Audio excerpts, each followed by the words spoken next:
los negros libres de la América hispana.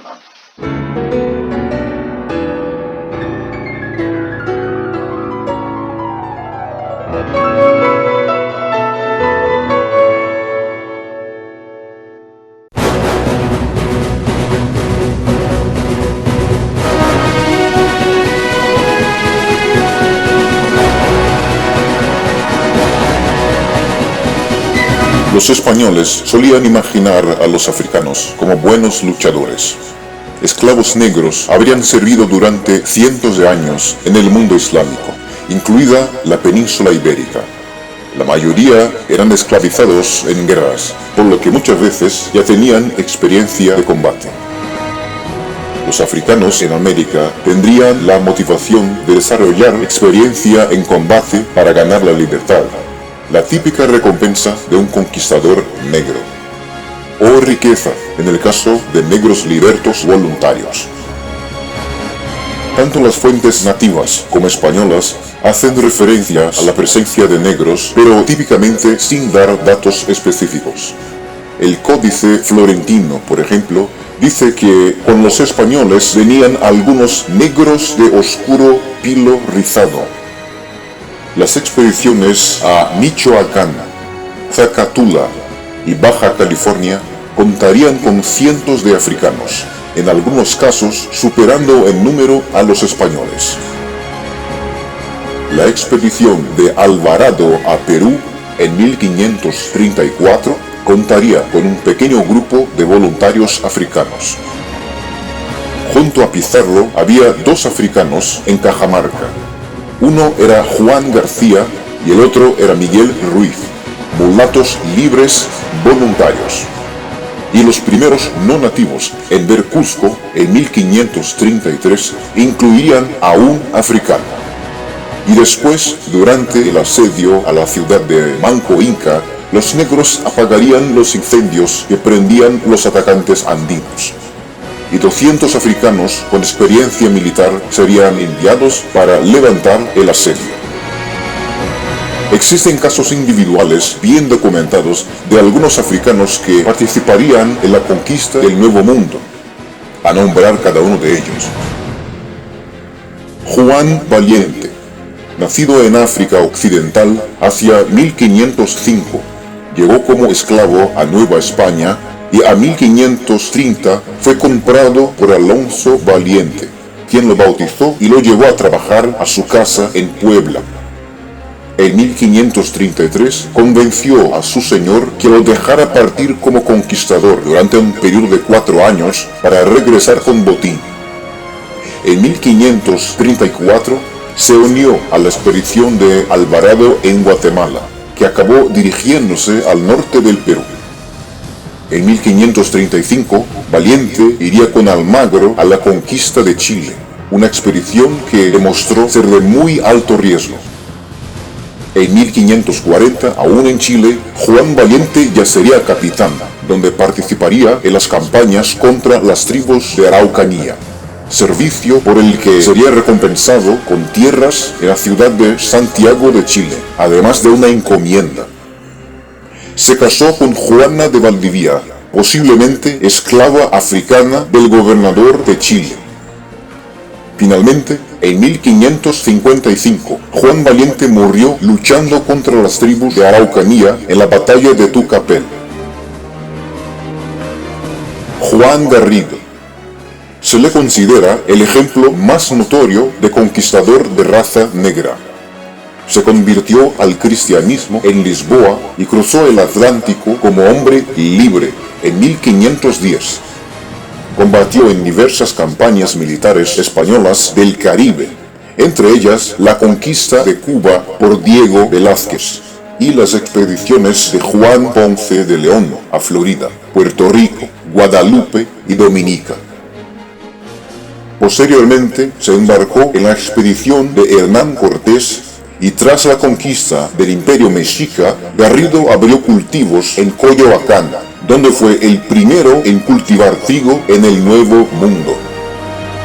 Después de que el contingente se desplazase a la reconstruida Ciudad de México y tras tomar parte en la expedición enviada por Cortés a Michoacán, Juan Garrido administró su propio huerto, habitando primero extramuros y después en el interior, y obró también como portero del cabildo de la ciudad. Garrido adquirió su propio grupo de esclavos negros y buscó oro en Zacatula. También participó en la expedición de Cortés a California en 1530, otra vez en una posición privilegiada. Pero el viaje fue un fracaso y Garrido volvió a la Ciudad de México y murió 12 años después, habiéndose casado y tenido 3 hijos. Beatriz de Palacios. Ella fue uno de los primeros afrodescendientes en establecerse en el Nuevo Mundo.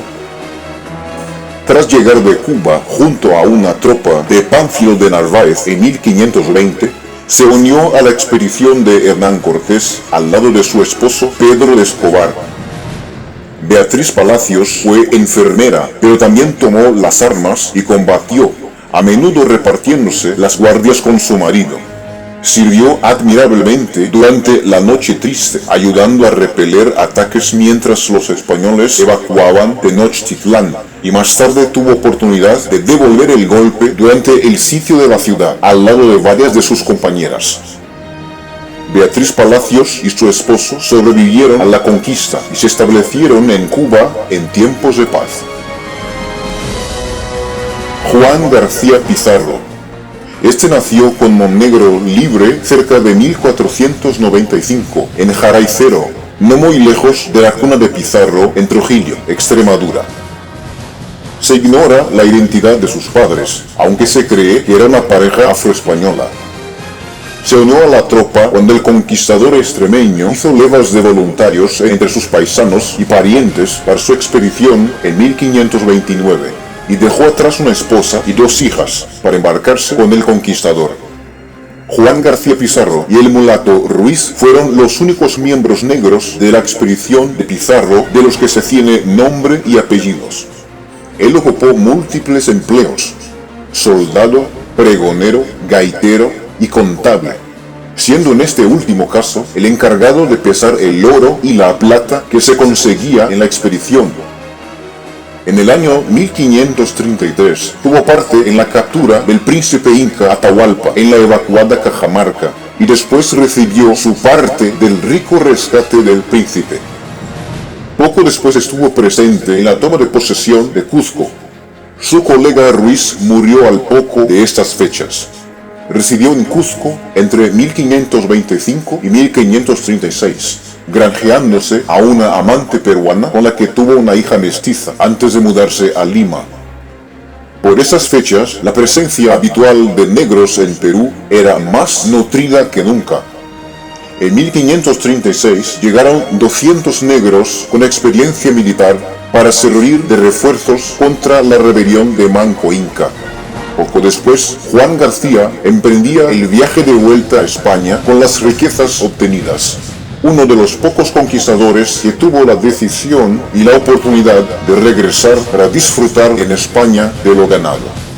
El resto de su vida se desconoce, aunque en 1545 aún estaba vivo y residía en su área natal.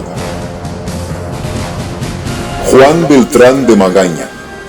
Nació en España en 1537 y llegó a América en 1546. Fue elegido como paje de Pedro de Valdivia y asistió a la fundación de la ciudad de Valdivia. Él figura en los registros históricos como uno de los 150 conquistadores fundadores de la ciudad.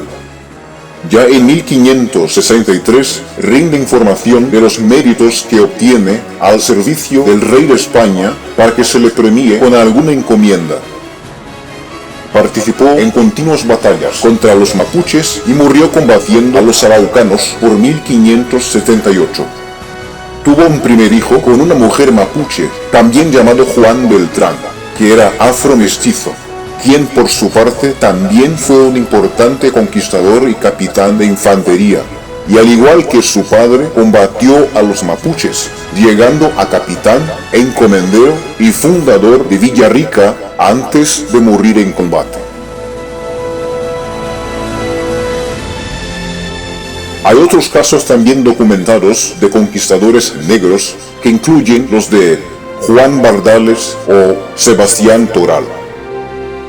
Otros conquistadores negros serían Estebanico, Juan de Villanueva, Pedro Fullupo, Juan Bardales, Antonio Pérez, etc.